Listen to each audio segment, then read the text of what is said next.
सब गुरु की महत्ता को गाते हैं। क्या है गुरु?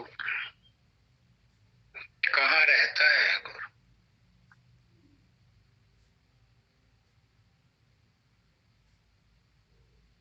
कहते हैं कि ब्रह्मा विष्णु महेश को भी गुरु करना पड़ा। यानी जो देव, जो मुखिया हैं, जो इस संसार को चला रहे हैं, उन्हें भी गुरु करना पड़ा। क्यों? क्या है? आज बेसिक चीज बताता हूँ। मैं गुरु नहीं हूँ, मैं स्पष्ट रूप से कह रहा हूँ। मैं तो एक खिलौना हूँ, और जो मुझसे काम लिया जा रहा है वो अपने आप करा रहा है। उसकी मौज है, उसकी मर्जी है, वो चाहे जिससे जो काम करा ले। तो जो कराना है वो उसकी मर्जी से।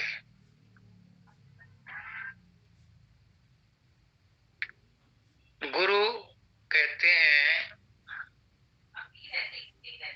कि जो हमें अंधकार से प्रकाश की ओर ले चले।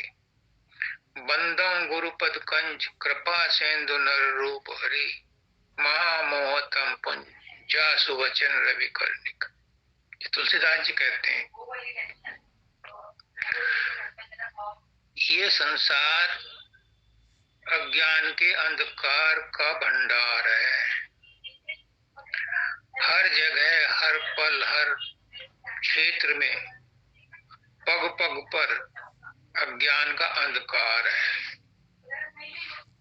हमें नहीं पता क्या सच है, क्या झूठ है, क्या अच्छा है, क्या बुरा है।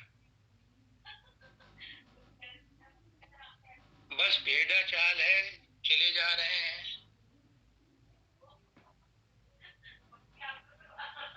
स्कूल में जाते हैं, देखा देखी पढ़ना शुरू कर देते हैं।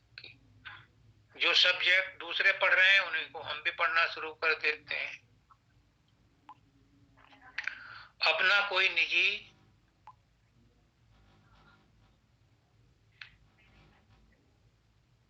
चॉइस नहीं है। देख, क्योंकि अज्ञान का भंडार है। हमें पता ही नहीं कि हम किस लिए आए हैं, हमें कहाँ जाना है, हमें क्या करना है। जैसा कह रहे हैं गतानुगति को लोक। जब मैं बच्चा था, छठी सातवीं में पढ़ता था, तो एक कहानी थी संस्कृत की किताब में, गतानुगति को लोक।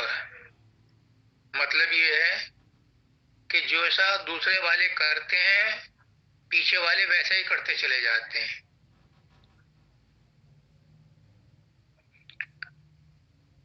एक बार कुछ आदमी क्या, सभी लोग गंगा स्नान को जा रहे थे। तो रास्ते में किसी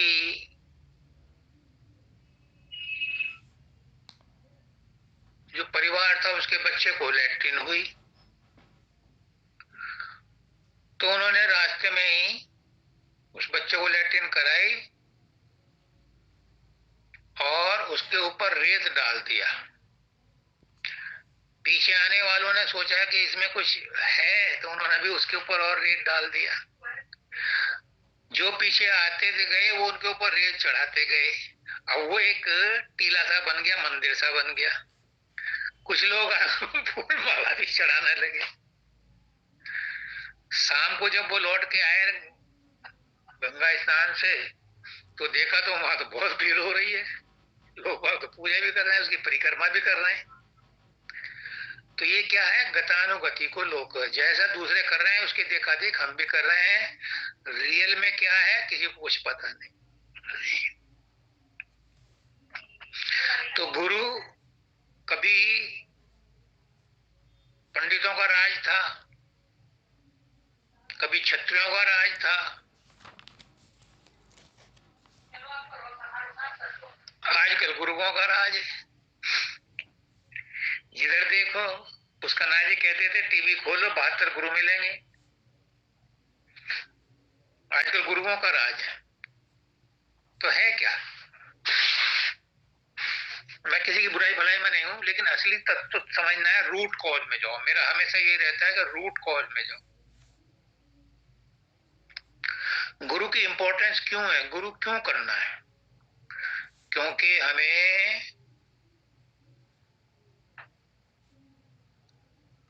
कुछ नहीं पता कि हमें क्या करना है, इसलिए जो हमें करना है वो कोई हमें दूसरा बताता है। जब बच्चा पैदा होता है तो माँ बाप से चलना सिखाते हैं, बोलना सिखाते हैं, वो उसके गुरु हैं। फिर स्कूल में जाता है तो वहां टीचर बताते हैं, फिर हाई स्कूल में जाता है तो वहां टीचर बताते हैं, वो उनके गुरु हैं। जब वो कोई रिक्शा चलाता है तो पहले सीखता है, कोई साइकिल रिपेयर करता है तो पहले सीखता है, तो वो उसके गुरु हैं। कोई टाइप करता है तो वो पहले सीखता है, तो वो उसका गुरु है।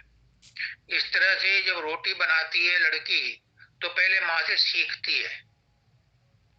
आजकल तो किताबों में पढ़ के और वीडियो देख करके बना लेते हैं, लेकिन गुरु उसमें भी करना पड़ता है, और उसको भी गुरु मानना पड़ता है कि जो आपको वीडियो में बता रहा है।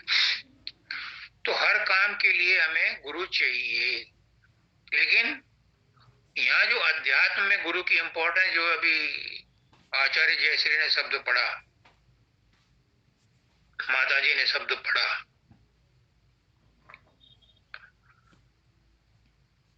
वो गुरु कुछ और है।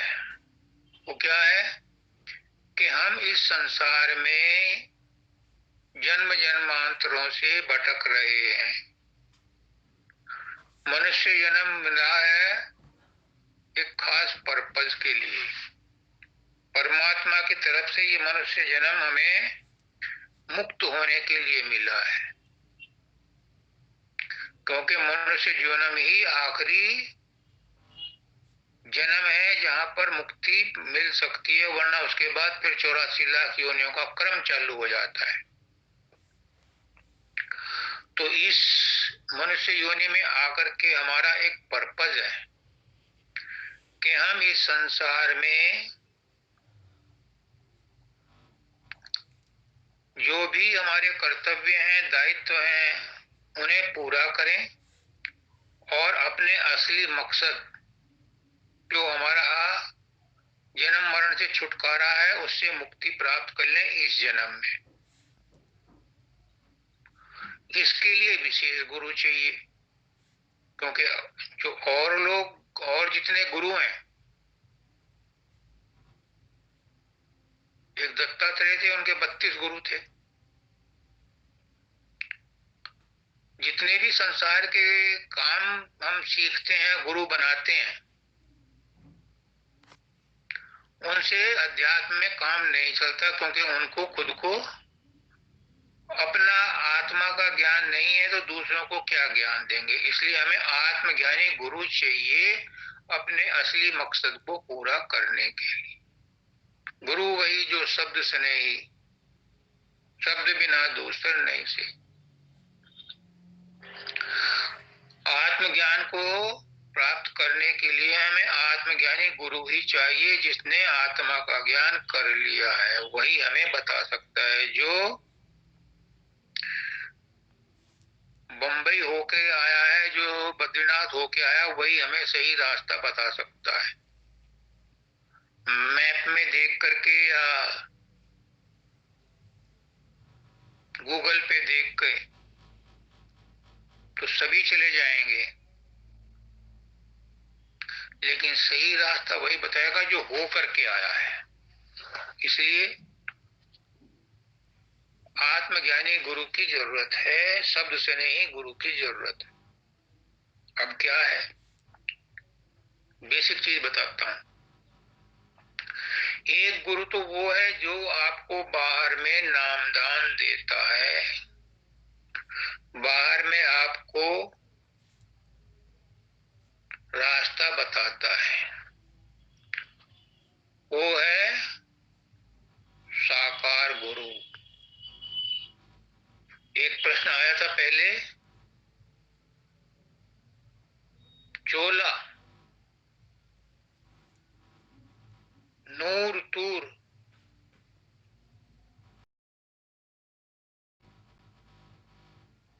देह नूर तूर, क्या था वो वंदिता, है याद? जी, चोला नूर तूर। गुरु के रूप है चार। गुरु के रूप हैं चार। हाँ, गुरु, देह नूर तूर और अनुभव सार, अनुभव सार। गुरु के रूप है चार। तो एक तो गुरु हुआ देहधारी साकार, जो हमें रास्ता बताता है, हमें नाम के साथ जोड़ता है, हमें शब्द के साथ जोड़ता है। दूसरा गुरु है जब हम उसके गुरु के बताए हुए रास्ते पर चलते हैं तो हमारे अंदर में प्रकाश पैदा होता है, घर्षण पैदा होता है, शब्द पैदा होता है। गुरु कहता है कि सुमरन करो। सुमरन करते करते हमें प्रकाश और शब्द खुलने लगते हैं।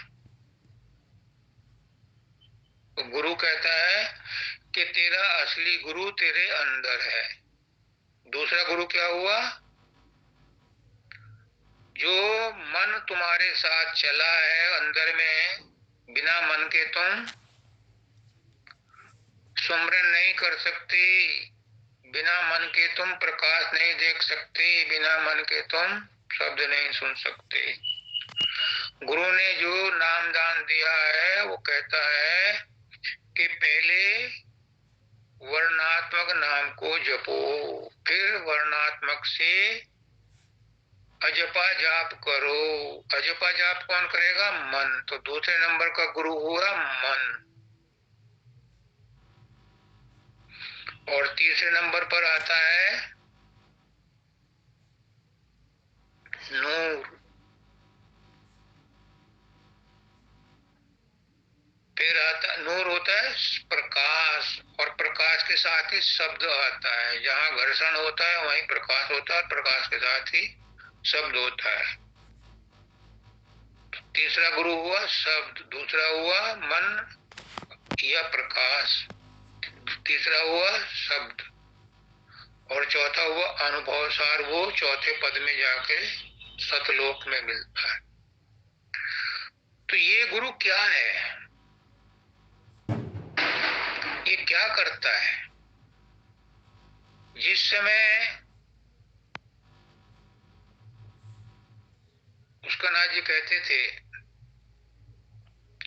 कि मन को बस में करने का कोई भी उपाय कारगर आज तक नहीं हुआ। बड़े बड़े ऋषि मुनि महात्मा कितनी कठोर तपस्या साधन अभ्यास करके, हठ योग करके, प्राणायाम करके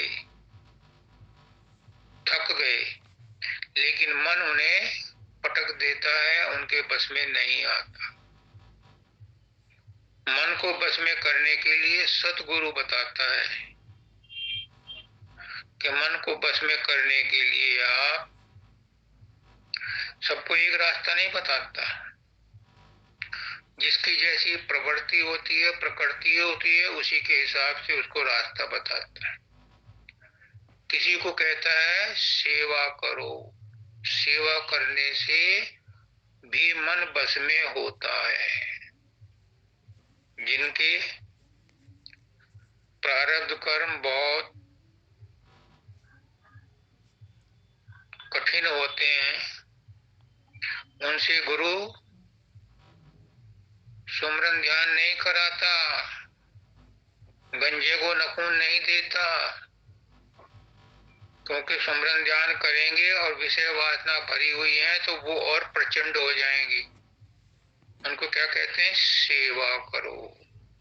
ऋषि मुनि भी ऐसी करते थे। जो उनके यहाँ सेवा करने आता था, वो शिक्षा लेने आता था, उसको कहते थे जाओ ये 10 गाय ले जाओ और जब 100 हो जाए तब लेके आना, यानी सेवा देते थे। आजकल गुरुद्वारों में बहुत सेवा करवाई जाती है। सेवा में क्या होता है कि वहां जात पात ऊंच नीच बड़ा छोटा कुछ नहीं होता। सबकी जो है अहंकार रहित सेवा करनी पड़ती है। जूतों को उठाना पड़ता है, पोछे लगाने पड़ते हैं, तो उससे क्या है, अहंकार गलता है, अहंकार टूटता है।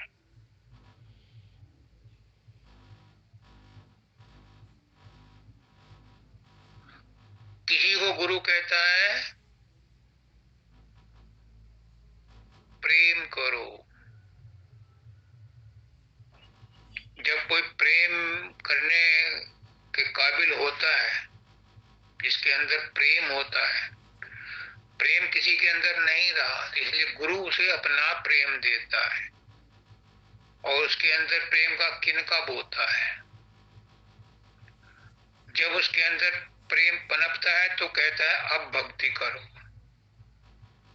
क्योंकि अगर बिना प्रेम भक्ति करेंगे तो भक्ति नहीं, कम भक्ति हो जाएगी। उस प्रेम में कुछ इतने भावुक होते हैं कि उन्हें साधन अभ्यास करने की जरूरत नहीं है, वो प्रेम में ही अपनी सारी मंजिलें पार कर जाते हैं। जो उससे नीचे के होते हैं उनको कहते हैं कि सुमरन ध्यान करो और अपनी मंजिलें पार करो। तो इस तरह से गुरु हकीम है, डॉक्टर है, वो जानता है कि किससे क्या काम लेना है। आपको जो गुरु ने आज्ञा दी है, क्यों दी है? गुरु का कोई स्वार्थ नहीं है आपको आज्ञा दे करके आपकी सेवा लेने। उसको पता है कि आपके कर्म कैसे कटने, इसलिए वो किसी काम के लिए कह देता है कि ये काम कर लो, क्योंकि उसे आपके कर्म कटवाने हैं। तो इसलिए गुरु जो कहे वो हित कर जान, गुरु जो कहे वो चित धर ध्यान। गुरु को पता है कि कैसे तुम्हारे कर्म कटने हैं, इसलिए वो उसी तरह से कोई काम कह देता है। और बाबा शब्दानंद जी कहते थे कि गुरु जो कहे उसे अपनी जान पे खेल करके भी पूरा कर लो, क्योंकि वो कर्म नहीं है, वो करनी है, वो कर्म काटने का साधन है। तो ये है गुरु की इंपॉर्टेंस कि हमारे कर्मों को कैसे जलाया जाए, कैसे काटा जाए, कैसे उन्हें खत्म किया जाए। गुरु इसकी तरकीब बताता है, और उसी तरकीब में सुमरन ध्यान भजन करने का भी प्रोसीजर है। ये बात समझ में आई? तो फिर आगे चलते हैं। जी।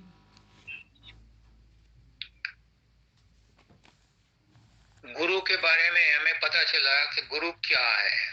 गुरु हमारे कर्मों को काटने का, हमें हमारे परमात्मा से जोड़ने का साधन है या साधन बताता है। वैसे गुरु परमात्मा का ही रूप है, परमात्मा ही है, छोटे आकार में परमात्मा ही है। क्यों है? क्योंकि हम सब परमात्मा के बच्चे हैं, तो हम सब भी परमात्मा ही हैं। लेकिन हम अपने आप को भूल गए और गुरु ने अपने आप को इन्वेंट कर लिया, गुरु ने अपने आप को डिस्कवर कर लिया। इसलिए हमें वही रास्ता बता सकता है जिसने डिस्कवर कर लिया है। हम भी फिर अपने आप को डिस्कवर करने के बाद वही हो जाएंगे। ये है गुरु की इंपॉर्टेंस। आज पहला प्रश्न है, बहुत अच्छा प्रश्न है, बहुत बहुत मुबारक हो ऋषा गुप्ता को जिसने इतना सुंदर प्रश्न भेजा है। ये किस बात का संकेत है? इस बात का संकेत है, इसके अंदर मैंने बताया ना कि मनुष्य योनि जो है ये परमात्मा की तरफ से आखिरी योनि है। परमात्मा ने कहा है कि मेरी तरफ से तुम इस जन्म में मुक्ति पा सकते हो। इसके अंदर वो संस्कार जाग गए, इसने ऐसा सुंदर प्रश्न पूछा है, ये इस बात को दिखलाता है कि इसके अंदर मुक्त होने के जर्म्स हैं, कीटाणु हैं, इच्छा है, संस्कार हैं और ये फलीभूत होंगे। क्यों? क्योंकि जो चीज हमारे अंदर दबी पड़ी है वो जब उभर आती है, उभर जाती है, तो प्रमाणित हो जाती है, सिद्ध हो जाती है, सफल हो जाती है। ऐसी ही आत्माएं जिनके अंदर दबी हुई इच्छा है मुक्त होने की, बाबा फकीर बार बार कहते हैं कि तुम्हारे अंदर अगर मुक्त होने की इच्छा है, परमात्मा के पास जाने की इच्छा है, तो कुदरत को मजबूर हो करके तुम्हारे पास कोई ना कोई ऐसा संकेत भेज देगा जिससे कि तुम्हारी अड़चने दूर हो जाएं। गुरु भेज देगा तुम्हारे पास ताकि वो तुम्हारी समस्याओं को सुलझा सके, तुम्हारे रास्ते के कांटे हटा सके। लेकिन इच्छा प्रबल होनी चाहिए, तड़प होनी चाहिए। तो इसका प्रश्न है, देह अभिमानी स्थिति क्या है?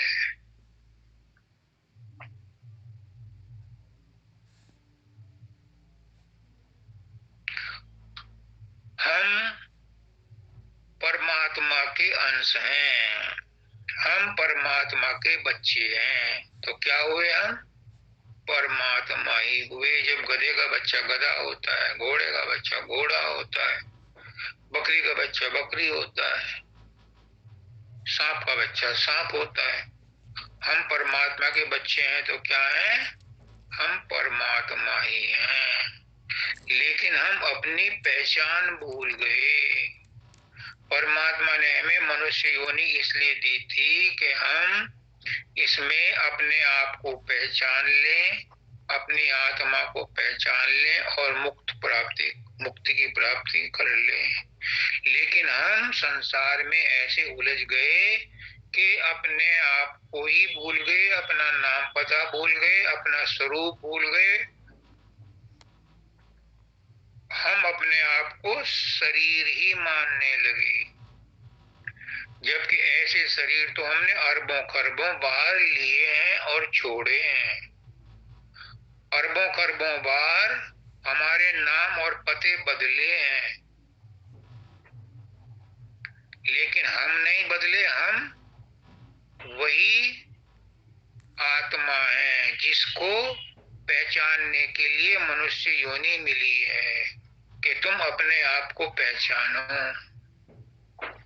तो हम अपने आप को क्या समझते हैं? शरीर समझते हैं, देह समझते हैं, देह अभिमानी हो गए हैं।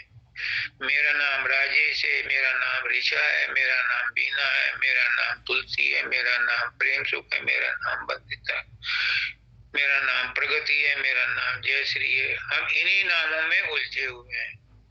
कुछ कहते हैं कि हम हिंदू हैं, कुछ मुसलमान कहते हैं, कुछ अपने आप को जातियों में बांट लेते हैं, कुछ अपने आप को स्त्री मान लेते हैं, कुछ पुरुष मान लेते हैं, कुछ अपने आप को कुछ और मान लेते हैं। जबकि ये सब शरीर है जो नाशवान है, जो आते जाते रहते हैं। ये हमारी असली पहचान नहीं है। जब हम छोटे बच्चे थे, जब हम बड़े बच्चे थे, जब उससे बड़े हो गए, जब हम अधेड़ में आ गए, जब हम बुढ़ापे में आ गए, तो क्या हम बदल गए? शरीर बदला, मन बदला, भावनाएं बदली, विचार बदले, लेकिन आत्मा तो वही रही। और यही नहीं, शरीर छोड़ने के बाद भी आत्मा वही रहती है। बकरी की आत्मा, चींटी की आत्मा, हाथी की आत्मा, किसी भी शरीर में चली जाए, आत्मा तो आत्मा है और वो परमात्मा की अंश है, अजर अमर अविनाशी है। उसका कोई नुकसान नहीं कर सकता। न आत्मा मरती है, न आत्मा जलती है, न आत्मा को सुखा सकता है। अब आप देखो, एक बच्चा पैदा होता है, वो थोड़ी देर बाद ही दूध पीना शुरू कर देता है। उसे किसने सिखाया? कौन से स्कूल में पढ़ा वो? जंगल में जानवरों के बच्चे होते हैं, थोड़ी बहुत देर बाद उनकी माँ चाट करके उन्हें इस लायक करती है कि खड़े हो जाएं, और खड़े होकर के वो थनों से दूध पीना शुरू करते हैं। उनको किसने सिखाया? उन्हें पहले से अनुभव है, संस्कार पड़े हुए हैं। ये इस बात का सबूत है कि जीवन निरंतर चलता आ रहा है। उसी जीवन के निरंतर चलते आने पर हम इस शरीर में आकर के अपने आप को देहधारी मान लेते हैं। जब हम देहधारी मान लेते हैं तो हमें देह का अभिमान हो जाता है। हम होशियार हैं, हम कलेक्टर हैं, हम एसपी हैं, हम ये हैं, हम, जबकि ये हमारी पहचान नहीं है। ये पहचान तो शरीर की है। जो नाम हमें माँ बाप ने दे दिया या संसार वालों ने बता दिया, हम उसी नाम को अपना नाम समझते हैं। ये हमारा नाम नाम नहीं है। एक राजा था, बहुत ज्ञानी था और अभिमानी भी था। उसने कहा कि मुझे परमात्मा से जो मिला देगा उसे मैं 1 लाख रुपया दूंगा, या 1 लाख मोहरे दूंगा, या आधा राज दूंगा। बहुत लोग आए।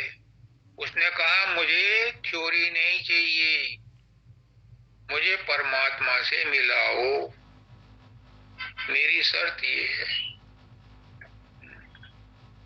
सब लोग आए, चले गए। वो संतुष्ट नहीं हुआ कि मैं थ्योरी नहीं चाहता, मुझे तो परमात्मा से मिलाओ। एक साधु बाबा आए, उन्होंने कहा मैं राजा को परमात्मा से मिलवा दूंगा। तो उसको यकीन नहीं हुआ, गेट कीपर को। फिर वो राजा के पास ले गया उसे। तो राजा ने कहा तुम मुझे परमात्मा से मिलवाओगे? उसने कहा मेरा काम ही ये है, मेरा बिजनेस ही ये है, मैं तो एजेंट हूँ परमात्मा का, मैं सबको मिलवाने का काम करता हूँ। तो उसने कहा मैं किसी परमात्मा नाम के आदमी से नहीं मिलना चाहता, मैं परमात्मा से मिलना चाहता हूँ। उसने कहा कि मैं भी उसी परमात्मा से मिलवाने की बात कर रहा हूँ, फिर मिलवा मुझे। उसने कहा कि मैं मिलवा दूंगा, मुझे एक पेपर पर अपना नाम और एड्रेस लिख करके दो, यानी अपना विजिटिंग कार्ड दो। राजा ने अपना विजिटिंग कार्ड दिया। उसने कहा कि इस पे तो तुम्हारा नाम लिखा है, तुम्हारा नाम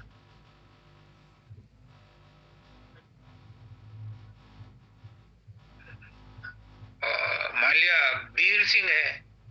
हाजी वीर सिंह है। अगर तुम्हारा ये नाम ना होता तो तुम वही होते कि कोई और होते? बचपन में तुम्हारा क्या नाम था? मुझे बीरू कहते थे। तो तुम वही थे कि बदल गए? अब तुम्हारा नाम बदल दिया जाए तो क्या तुम बदल जाओगे? तुमने राजा भी लिखा है, अगर तुम राजा नहीं रहे तो क्या तुम बदल जाओगे? अगर नहीं, मैं तो वही रहूंगा। तुमने अपना एड्रेस दिया इस मकान का, इस महल का, इस राज्य का, अगर तुम राजा ना रहे और तुम्हें बंदी बना लिया तो क्या तुम बदल जाओगे? अगर नहीं, मैं बदलूं, मैं तो वही रहूंगा। तो उसने कहा कि फिर तुम असली नाम पता बताओ, मैं परमात्मा के पास किसका नाम भेजूं कि कौन मिलना चाहता है? ये नाम और पते जो तुमने लिखे हैं ये तो बदल जाने वाले हैं। अब राजा जो बड़ा ढींग मारता था, अपने आप को बड़ा होशियार और चालाक समझता था, बोलती बंद हो गई।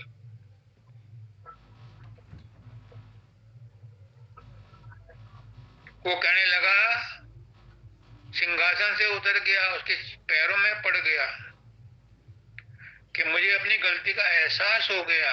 अब मुझे बताओ कि मुझे परमात्मा से कैसे मिलना है, कैसे मिलूं। उसने कहा तुम्हें चेला बनना पड़ेगा। फिर उन्होंने उसको चेला बनाया और तब जाकर के उसे नामदान दिया। उसने कहा कि इसके अलावा कोई और चारा नहीं है, तुम्हें अपना सब कुछ भूलना पड़ेगा। जो तुम्हारी पदवियां हैं, जो तुम्हारा मान सम्मान है, नाम है, रूप है, इन सबको भूलना पड़ेगा। तब तुम अपने आप को भूल करके उस परमात्मा से जुड़ सकते हो, क्योंकि उसको जुड़ने के लिए वैसा ही बनना पड़ता है। उसका कोई नाम निशान नहीं है तो तुम्हारा भी नाम निशान नहीं होना चाहिए। कहते हैं देवम भूत्वा देवो भूत्वा देवम भजे। देव की पूजा करनी हो तो देव बनो। बिना नहाए मंदिर में दीपक नहीं जलाते। देवता बनने के लिए, पर देवता की पूजा करने के लिए देवता बनना पड़ता है। साफ सुथरा रखना पड़ता है अपने आप को। तो देह अभिमान जब तक रहेगा तब तक परमात्मा से मुलाकात नहीं हो सकती। लेकिन देह अभिमान कौन करता है? देह अभिमान कौन करता है? ये मन करता है।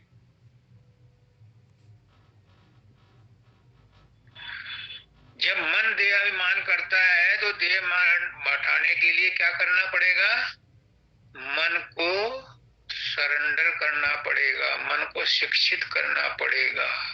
आपने पूछा है कि गृहस्थ में रह करके जीवन में नष्टो मोह कैसे बना जाए। ये मोह किसमें पैदा होता है? ये अहंकार किसमें पैदा होता है?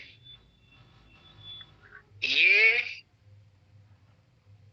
घर गृहस्थी का संबंध कौन बनाता है? ये रोटी पानी खाने का और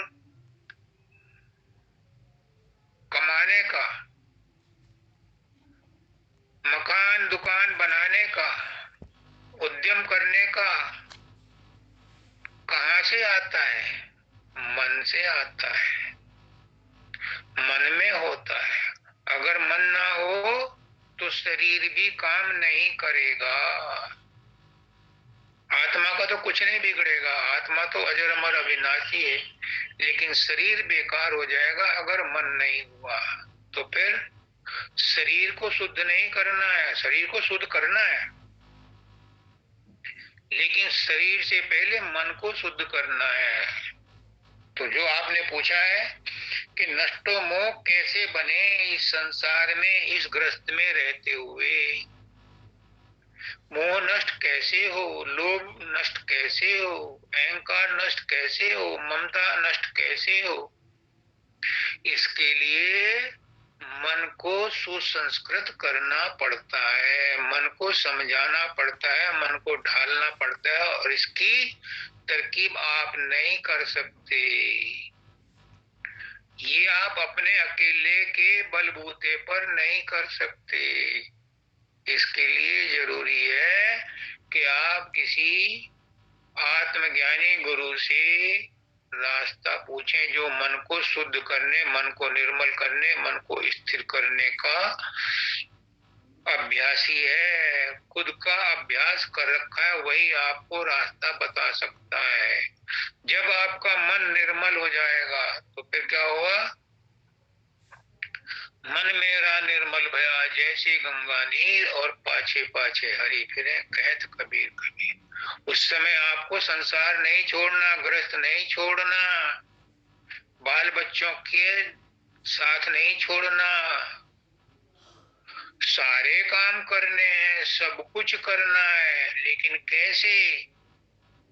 मन को स्थिर करके, मन में ये विश्वास करके कि जो करी है गुरु करी है, गुरु जो करी है भला करी है, जो हो रहा है वो उसकी मर्जी से हो रहा है, जो हो गया उसकी मर्जी से हो गया, जो होगा उसकी मर्जी से होगा। फिर आपको ना तो घर गृहस्थी में किसी के ऊंच नीच कहने पर बुरा लगेगा, ना तुम किसी को ऊंच नीच कहोगे। कोई लाभ हानि हो गई तो उसमें कभी दुखी नहीं महसूस करोगे, किसी को दुख दोगे नहीं।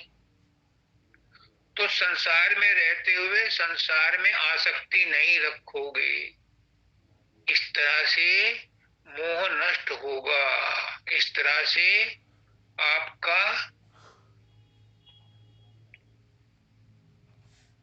संसार बनेगा, इस तरह से आपकी ममता छूटेगी। संसार नहीं छूटेगा, संसार नहीं छोड़ना, संसार के सारे काम करने हैं, क्योंकि इन कामों को करने के लिए ही ये ताना बाना बुना गया है। जो आपको परिवार मिला है आपकी मर्जी से नहीं मिला।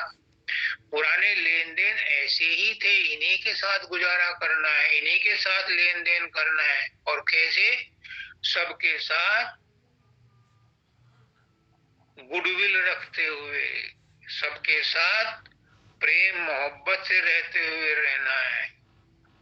कोई ऊंच नीच हो जाए तो लेट गो, जाने दो, भूल जाओ। किसी भी बात पर कोई भी गुस्सा नाराजगी नहीं करनी है। तो इस ग्रस्त में रहते हुए, संसार में रहते हुए तुम्हारा जीवन ऐसे रहेगा जैसे जल में मुर्गा भी रहती है, जैसे जल में कमल रहता है। ये सब मन के शुद्ध करने पर होगा, मन के निर्मल करने पर होगा, मन को स्थिर करने पर होगा। और ये काम तुम अकेले नहीं कर सकते, इसके लिए गुरु की जरूरत है। तो देह अभिमान को मिटाने के लिए जरूरी है कि आपका मन निर्मल हो, और मन निर्मल तभी होगा जब वो गुरु के साथ लगेगा, क्योंकि गुरु अपने ढंग से उसको ऐसी तरकीब बताता है कि तुम साधन अभ्यास में ऐसे चलो, तुम दया राख धर्म को पाले, जग से रहे उदासी, अपना साजिब सबका जाने ताई मिले। संसार में रहते हुए संसारी मत बनो, संसार से मत चिपको। ये जितने रिश्ते नाते हैं ये साथ नहीं जाते। अपना शरीर ही अपने साथ नहीं जाता, सब छोड़ के जाना पड़ता है। लेकिन जब तक शरीर में है तब तक इनके साथ सारा दायित्व, सारा कर्तव्य निभाना है, क्योंकि इसी के लिए ये रिश्ते नाते बनाए गए हैं। इसलिए प्रेम मोहब्बत से रहो और चिपको मत, किसी भी रिश्ते से चिपको मत। प्रेम मोहब्बत पूरी रखो लेकिन चिपको मत, किसी में भी अपने आप को एंटेंगल मत करो। ये बात आई समझ में?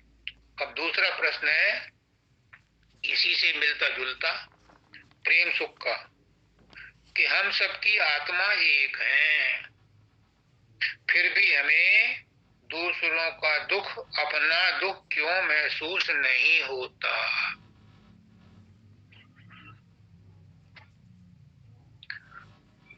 अब मैं कहता हूं कि आप रूट कॉज में जाओ। आपने कहा हमारी आत्मा, हम सबकी आत्मा एक है।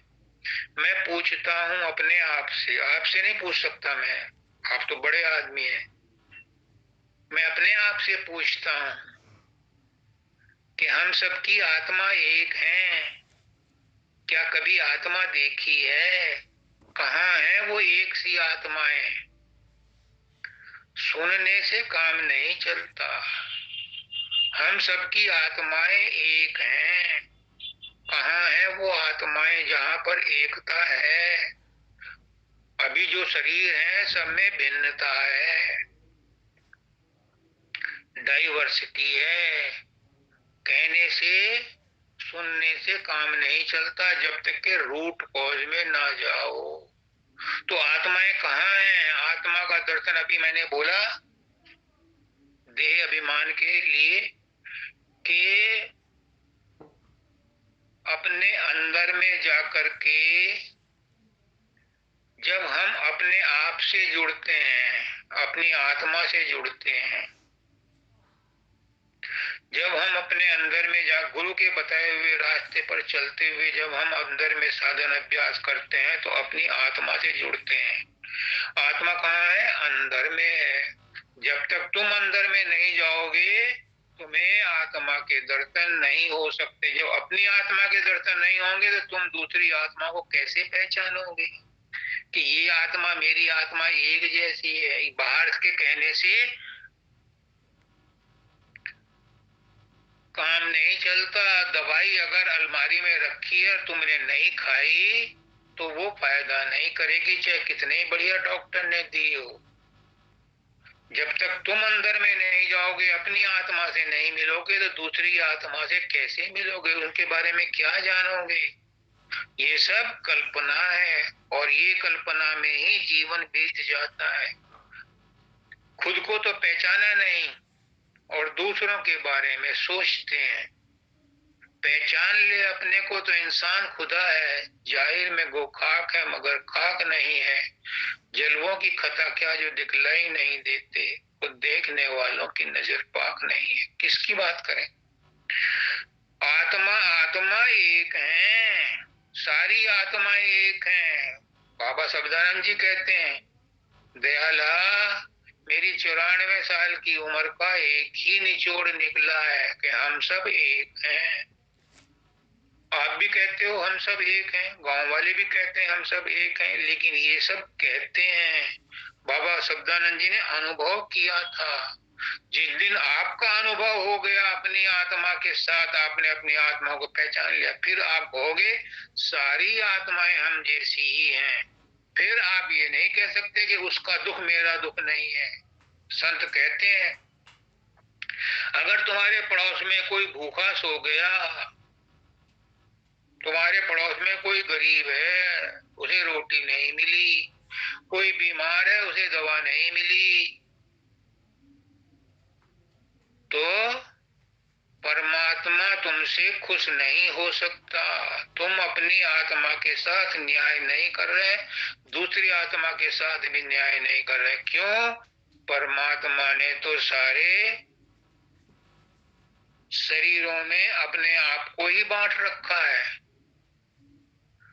और ये सोच के बांटा है कि हम सब भाई भाई हैं, भाई बहन हैं। एक दूसरे की मदद करने के लिए ही उन्होंने हमें पैदा किया है। तो फिर ये कहना कि हमें दूसरों का दुख अपना दुख महसूस क्यों नहीं होता? क्योंकि हम अपने आप से मिले ही नहीं।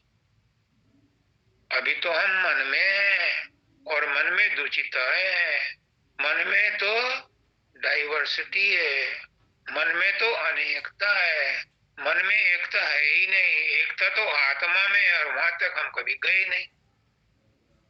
तो रूट कॉज में जाओ, अपने आप से पूछो। जब आप कहते हो कि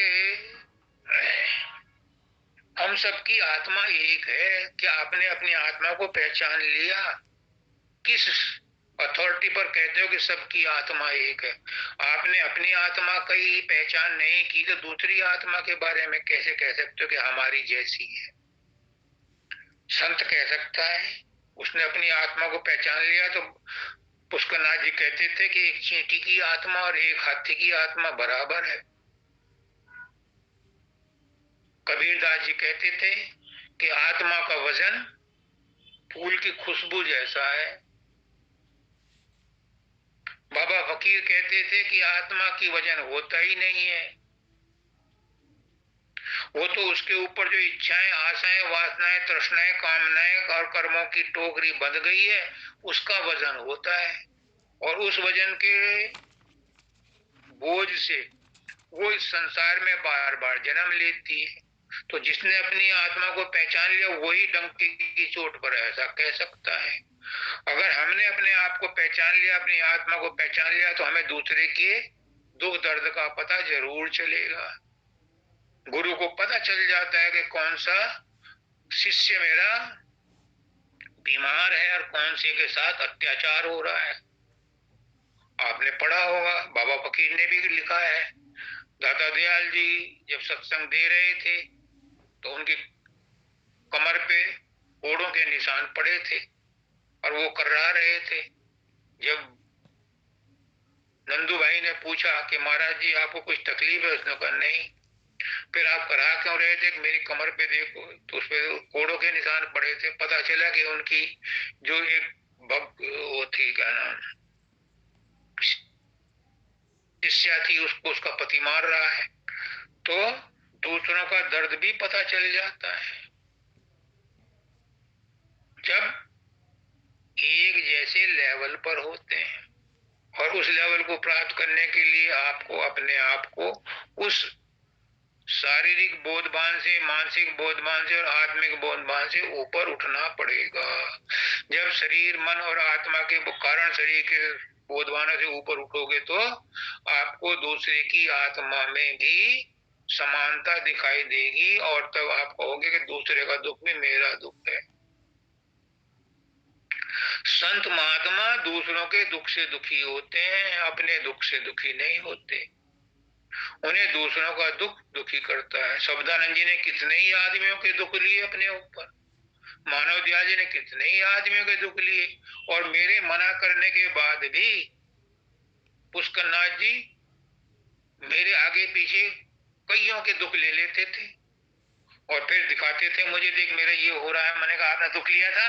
हाँ लिया था। मैंने मना किया था, अब मैं क्या करूं, मजबूर हूं।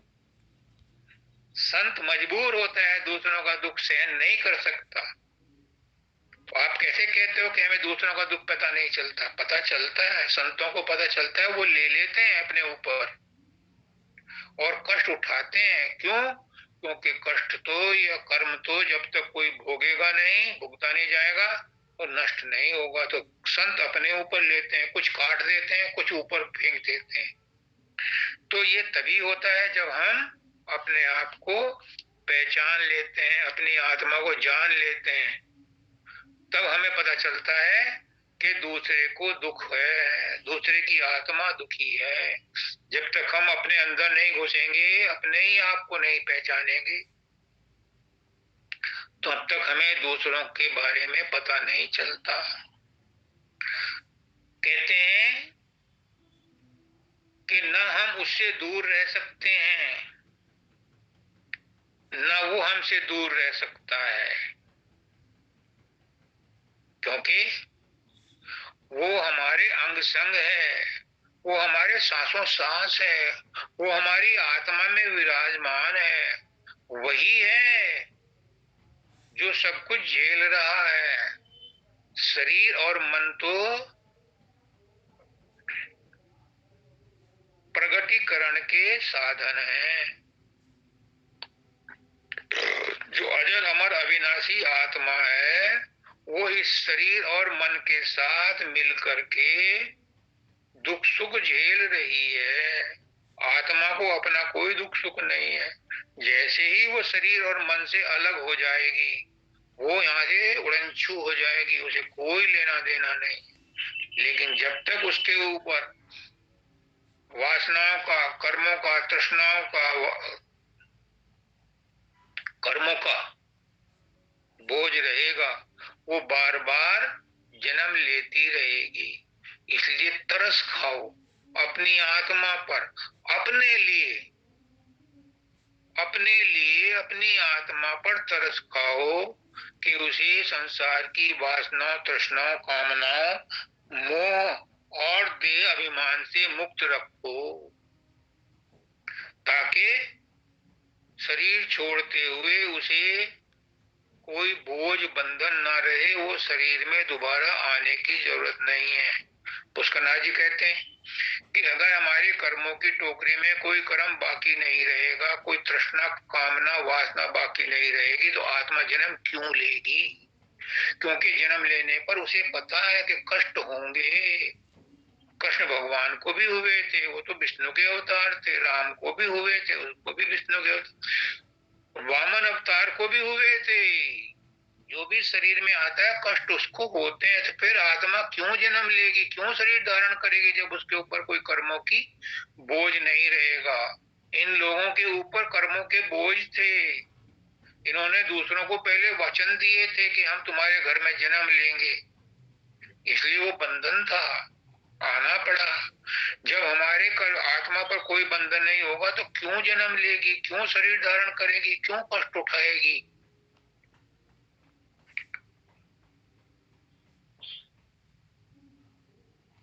और ये बहुत आसान है। सिर्फ अपने अज्ञान का पर्दा, वहीं से शुरू हुए थे, वहीं आकर के हम खत्म कर रहे हैं। अज्ञान का पर्दा हटाना है, सिर्फ अज्ञान का पर्दा हटाना है। और वो अज्ञान का पर्दा कौन है? वो अज्ञान का पर्दा है मन। मन ने ही सारा बवंडर खड़ा कर रखा है। अगर ये पर्दा खुल जाए, ये पर्दा हट जाए, तो सब कुछ क्रिस्टल क्लियर है। लेकिन ये पर्दा हमारे अकेले के बस का नहीं है। ये पर्दा खुलता है गुरु की मौज से, गुरु की दया से। और गुरु की दया कब होती है? गुरु नहीं भूखा तेरे धन का, उस पर धन है नाम रतन का। गुरु को आपकी सेवा भी नहीं चाहिए। गुरु तो ये भी कहलवाना नहीं चाहता कि कोई मुझे गुरु कहे। गुरु कैसे प्रसन्न होता है? गुरु प्रसन्न तब होता है, गुरु की दया उस पर होती है जो गुरु की बात को मान करके उस पर अमल करता है। और गुरु की बात क्या है? गुरु कहता है कि तू अपने आप को मन के चंगुल से अलग कर, शरीर के चंगुल से अलग कर। जो साधन अभ्यास बताता है, गुरु के मार्गदर्शन में अगर कोई वो कर लेता है तो गुरु उससे बहुत प्रसन्न होता है, गुरु उस पर बहुत दया बरसाता है, गुरु उसकी बहुत मदद करता है। फिर वो पर्दा खुल जाता है, और उस पर्दा खुलने के बाद आवागमन का चक्र मिट जाता है। ये बात अगर हमारी समझ में आ जाए कि ये जन्म हमारा आखिरी जन्म है, इसे आखिरी बना दो। आखिरी बनाने के लिए शरीर, मन और आत्मिक बोध भानों से ऊपर उठ जाओ। गुरु जो कहे वो चित धर ध्यान, गुरु जो कहे वो हित कर मान। गुरु की बात मान करके जैसा वो कहता है वैसा कर लो, तो इसी जन्म में तुम्हें मोक्ष प्राप्त हो जाएगा। क्योंकि यही मनुष्य योनि में जन्म लेने का हमारा लक्ष्य है, ध्येय है। अगर हम इस मनुष्य योनि में गुरु भी मिला है, सत्संग भी मिला है, सतनाम भी मिला है, अगर हम गुरु की बात को मान लें, उस पर चलें, तो ये पर्दा हटना मुश्किल नहीं है। क्योंकि मन भी हमारा इन अरबों खरबों जन्मों में दुखी हो चुका है। मन भी चाहता है कि आराम किया जाए, और मन को आराम मिलता है त्रिकुटी में जाकर। जब मन त्रिकुटी में जाकर आराम करता है तो आत्मा उसके चंगुल से आजाद होकर के शून्य में जाती है, फिर महाशून्य में जाती है, फिर भंवर गुफा में जाके वो सतलोक में जाती है, फिर वो आराम फरमाती है, विश्राम फरमाती है। कहने का मतलब ये है कि इस जन्म में बहुत गई, थोड़ी बची, पल पल रही रिहा है। अब थोड़ी सी बची है, कोई भरोसा नहीं कब वारंट लेकर के घर पर आ जाएं। वारंट तो चल चुका है, गोली तो निकल चुकी है, बस हम तक आने में कब पहुंच जाए कुछ पता नहीं। उससे पहले कि वो आए, गुरु तुम्हें मिला है, गुरु ने सत्संग भी दिया है, गुरु ने तुम्हें नामदान भी दिया है, गुरु ने तुम्हें युक्ति भी बता दी है, बस इस मन को गुरु के हवाले कर दो। कृष्ण भगवान कहते हैं कि अर्जुन तुझसे ये नहीं होता, ये नहीं होता, ये नहीं होता, ये नहीं होता, कोई भी काम तुझसे नहीं होता तो तू एक काम कर, तू मेरी शरणागत आ जा। सर्व धर्मान परित्यज्य, सारे हथकंडे छोड़ दे, सब कर्म धर्म छोड़ दे, सब पूजा पाठ छोड़ दे, सब सुमरन ध्यान छोड़ दे, सब कुछ छोड़ दे, बस मेरी शरण में आ जा, मैं तुझे सब पापों से मुक्त कर दूं। और आप में से कई आत्माएं, कई क्या 80%, 90% आत्माएं मैं महसूस कर रहा हूं, यहीं से बैठा हुआ देख रहा हूं, इतनी उच्च अवस्था में जा चुकी हैं, पहुंच चुकी हैं कि उनका इसी जन्म में उद्धार होना है। बस अपने अंदर तीव्र इच्छा, कर्षक पैदा करो कि मुझे अब वापस नहीं आना, मुझे गुरु के स्थान में जाना है, मुझे निज स्थान में जाना है। विश्वास रखो, मेरा गुरु मेरे साथ है, वो बार बार कहता है मुझे बुला रहा है, मैं तो वहीं जाऊंगी, मैं तो वहीं जाऊंगी, वहीं, फिर तुम्हें कोई नहीं रोके। बाबा फकीर कहते हैं कसक बनाए रखो, चाहे तुमने सुमरन ध्यान भजन समाधि ध्यान नहीं भी लगाया, लेकिन अगर तुम्हारे अंदर वहां पहुंचने की कसक है तो तुम्हारी अर्जी मंजूर हो गई। कई हैं तुम्हारे अंदर जो अभी इसी जन्म में मुक्ति प्राप्त करेंगे और पुष्कर नाथ जी को बोनस मार्क मिले, क्योंकि आप उन्हीं की आत्मा हो। जब कोई भी, पुष्कर नाथ जी कहते हैं संत चाहता है तो कहते हैं कितनों को चिताया, कहता है एक को चिताया, कहते ठीक है हो गया काम, और नहीं हुआ तो फिर दोबारा आना पड़ता है। तो आप सब आत्माओं को वो चिता गए, वो बड़े खुश होंगे जब आप वहां पहुंचोगे लौट करके, क्योंकि आपकी कमाई रंग ला रही है, आपके अंदर जिज्ञासा बढ़ रही है, कैसे कैसे बढ़िया बढ़िया प्रश्न पूछ रहे हैं आप लोग। जरूरी नहीं है कि आपने साधन अभ्यास समाधि ध्यान ही लगाया हो तभी पहुंचोगे, नहीं, प्रेम के रास्ते भी पहुंच सकते हो, समर्पण के रास्ते भी पहुंच सकते हो, शरणागति के रास्ते भी पहुंच सकते हो। समरन ध्यान भजन समाधि ध्यान तो उनसे लगवाते हैं जिनके कठोर कर्म बाकी रह गए हो, तुम्हारे कठोर कर्म अब नहीं है। जितना भी कर सकते हो खींच तान करके बस अपने आप गुरु को समर्पण कर दो। मैं नहीं जानती, तू मेरा मैं तेरा। आत्मा कहती है मैं तो तेरे बिना रह नहीं सकती, तू चाहे जो कर ले, मुझे तू ही चाहिए, तेरे सिवा कोई और नहीं चाहिए। तो फिर परमात्मा भी कहता है तुझसे ज्यादा मुझको जल्दी, तुम क्यों शोर मचाओ हो। परमात्मा कहता है तुम्हें जल्दी है तो मुझे भी जल्दी है, तुमसे ज्यादा मुझे जल्दी है तुम्हें अपने पास बुलाने की। क्यों? क्योंकि सतयुग में फर्स्ट डिवीजन वालों को भेजा जाता था, बुलाता था परमात्मा।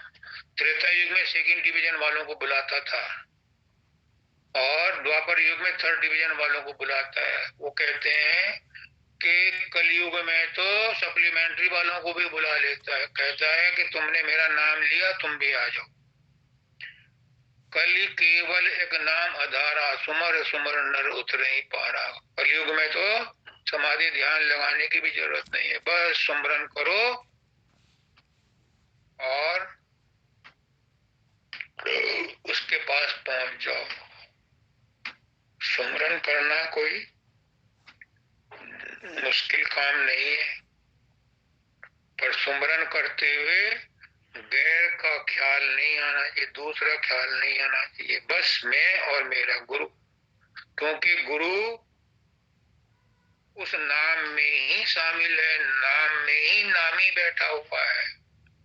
तभी तो पुष्करनाथ जी कहते राजेश तू और मैं दो नहीं है, क्योंकि नाम में ही नामी बैठा है, राधा स्वामी में ही स्वामी बैठा है। और ये नाम गुरु ने अपना दिया है, यही नाम निज नाम है, चित अपने धर ले, स्वामी जी महाराज कहते। राधा स्वामी गाय कर जन्म सुफल कर ले, यही नाम निज नाम है, चित अपने। जब आपने नाम जप लिया, आपने नाम अपने रट लिया, तो किसका नाम है ये गुरु का ही नाम है, ये मालिक का ही नाम है। तो जब तुमने वो मालिक का नाम रट लिया और अपने आप को बीच में से हटा दिया, तो तुम कहाँ गए? तुम जिसके थे उसी के हो रहे, क्या ढूंढते हो उसको जो अपने दू बदू है? ये जुस्तजू नहीं है, तौहीन है जुस्तजू।